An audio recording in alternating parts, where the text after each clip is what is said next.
Welcome back. Um, a few months back, or maybe a bit longer, I can't remember the time.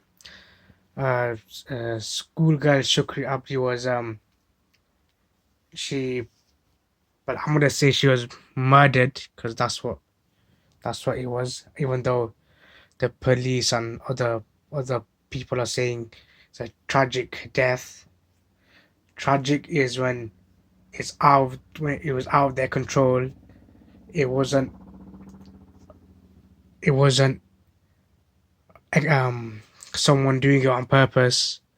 It wasn't planned. It wasn't hidden. It wasn't lied about. But when there was lies, there was purpose, there was intent, there was hate, there was malice, that's a murder. That's just whether whether the age at this moment does not matter whatsoever, because you know what you're doing. Whether you knew that it would result in a death or not, you knew you were hurting someone. So, and okay, they're keeping the identity of the cowardly perpetrator um hidden for various reasons, which I accept. But when they're old enough, I think they should release that identity of that person. Why should they remain hidden? They can suffer.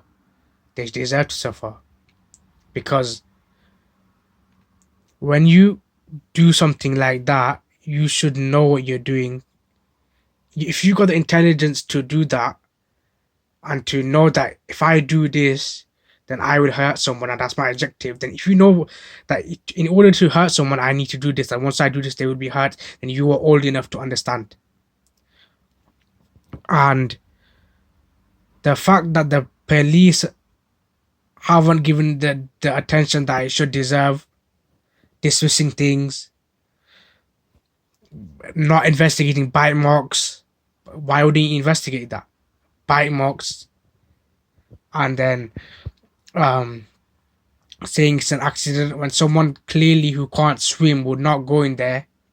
And just and the fact that you're not investigating, just going by what you're thinking, you're dismissing, you're not putting your time and resources into it. It's like you don't care at all. And then to make it worse, the pathetic school, I can't remember the name, but I didn't want to know their name. They had to change their name and their uniform because they don't want to associate themselves with that student, because they don't want to associate themselves with absolutely cowardly, disgusting students of their school who had done this to her. That's what they like. That school needs to be investigated, potentially shut down.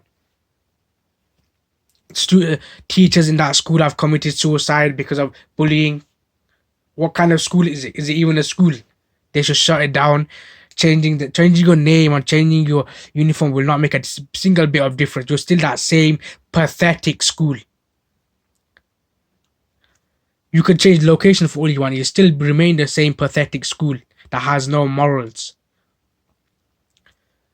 Like if according to them, if it was just a tragic death, then what's the need to change your uniform and change your name of the school?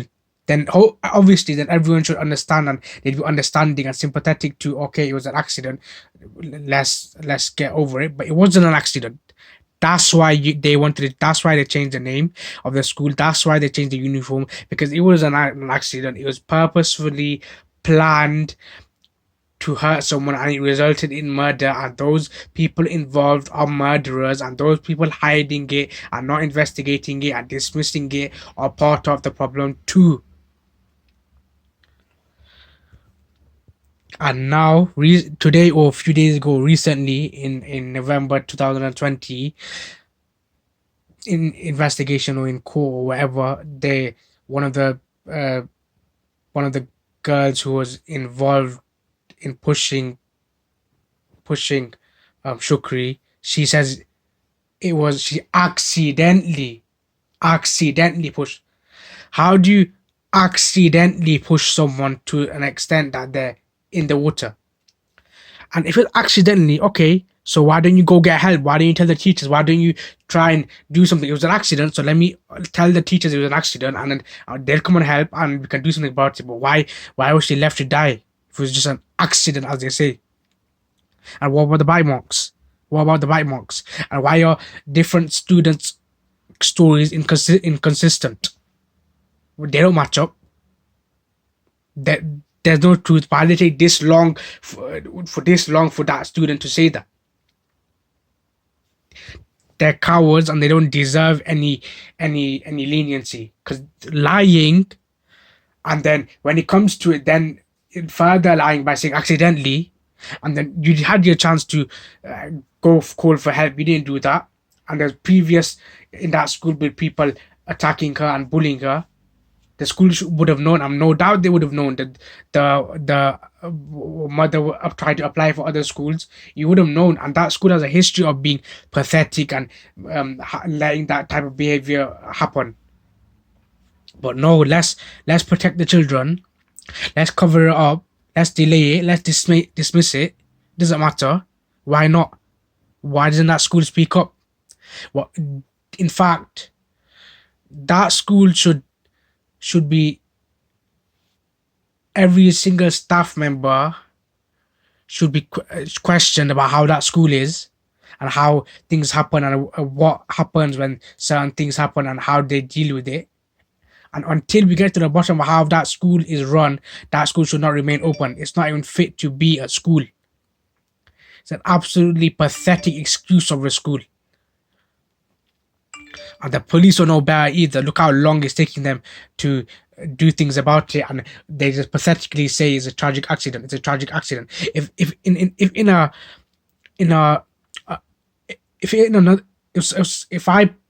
someone drowns, there's investigations with people around there. They'll surely ask people what happened, what caused it. But no, let's just take the children's mixed message stories. Oh, it's just first of all, it's a tragic accident. Now, accidentally pushed in. Another student says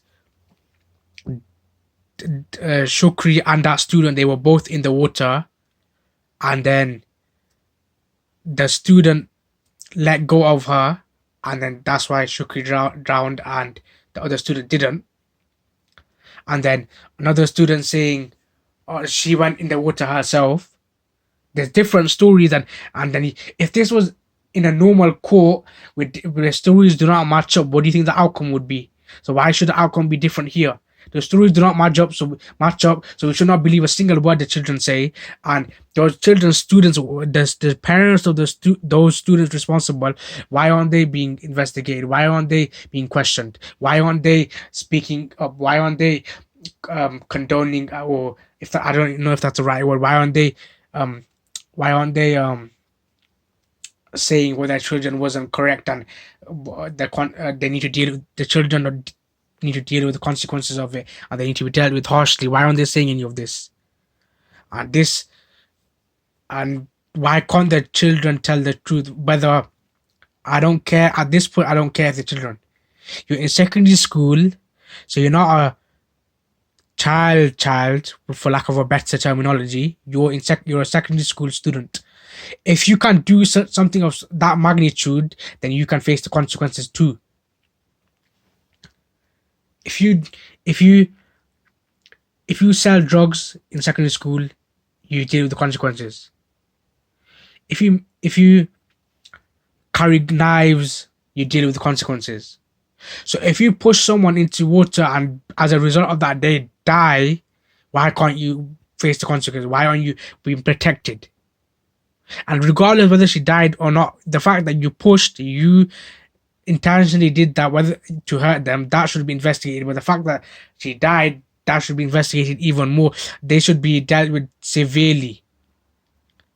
And then even recently, not similar, but a Sikh student in one of the schools, I can't remember where it was, he was attacked, and now police are investigating it. It's happening a lot. Racially motivated hate crimes happening to children in school, where schools want to be a safe space, and the schools need to be dealt with so they up to standard of ensuring the safety of their students, because at the moment it's a complete joke. They're not. If it's if it's someone who's from what I've seen, if it's someone that's not a minority, then they're protected a bit more. And I haven't spoken about this, but I will speak about it in the future. The case of Yusuf Maki, the student who was murdered in Manchester, by, I can't remember the name of the student who killed him, but he was a grammar school, I believe, grammar school student or a private school student or both, and the sentence that he was given is absolutely disgusting. You murdered someone, and because you're in a privileged position, you, oh, let's dismiss it. Let's do this. Let's do that. And I will speak about that on another occasion. I've been meaning to speak about it, but I just haven't put the got enough information, got the correct information, and spoken to the right people. But I will speak about that. Today, I just wanted to speak about the children who murdered, keyword murdered, cowardly murdered Shukri Abdi. They murdered her. That's what they did. That's exactly what they did.